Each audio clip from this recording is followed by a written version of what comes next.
शेतकरी बंधू, मी चैतन्य साळवे, ॲडव्हान्स प्रतिनिधी. आज आपण एकनाथवाडी, तालुका जिल्हा धाराशिव या गावामध्ये शिवाजी चव्हाण यांच्या कांद्याच्या प्लॉटमध्ये आलेला आहे.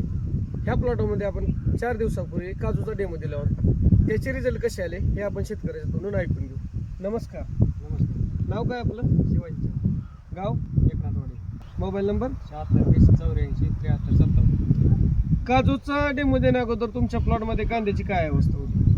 काजू फवारणी अगोदर बाद वाकडी आलता, शेंडे डोळे पल्ले होते. आणि काजू दिल्यानंतर तुमच्या कांद्याच्या प्लॉटला काय रिझल्ट दिसला तुम्हाला?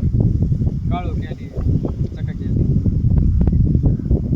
काळोखी आली, चकाकी आली, पिळीचं प्रमाण तुमचं पूर्णपणे बंद झाले, बंद झालंय. आणि कांद्याच्या पात्यामध्ये कांद्याचा हिरवेगारपणा कसा झाला? टाका झाला. म्हणजे काजू वापरल्यानंतर आपल्या कांद्यामध्ये आम्हाला खूप असा मोठ्या प्रमाणात तुम्हाला बदल जाणवला. तर तुम्ही शेतकऱ्यांना काय सांगू इच्छिता काजूबद्दल? शेतकऱ्याने वापरलं पाहिजे काजू. कांदा पिकामध्ये सर्व शेतकऱ्यांनी काजूचा वापर करावा असं यांचं म्हणणं आहे. तरी सर्व शेतकऱ्यांना अशी माझी विनंती आहे की सर्वांनी आपल्या पिकामध्ये, कांद्याच्या पिकामध्ये काजूचा वापर करावा. धन्यवाद.